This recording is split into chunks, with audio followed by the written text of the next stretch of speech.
How to add a new nominal code to the chart of accounts in Xero. From accounting, hit chart of accounts. We'll then be taken to the chart of accounts. This is a list of all our nominal codes, and we can filter that in name order, in type order, and tax rate.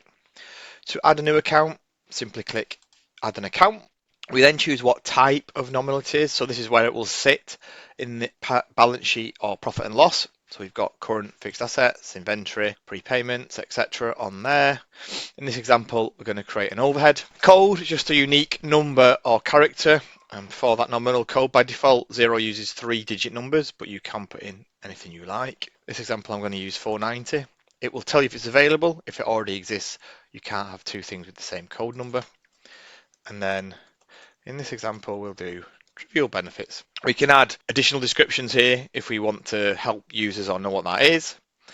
And then also by default, if there is VAT or not on this nominal, we can still override it, but that's what the defaults will be. We tick this if we want this on the first dashboard screen. So on this screen, it will appear on the watch list if we tick that box. Expense claims means that we can put this on an expense claim. And enable payments means that it can almost function as a bank account in the sense that we can pay things off to it.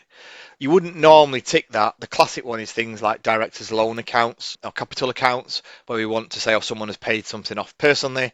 In that case, we might tick that account, but it's very rare that we would do so. Then click save, and there we go. Our nominal is now in our chart of accounts and ready to use.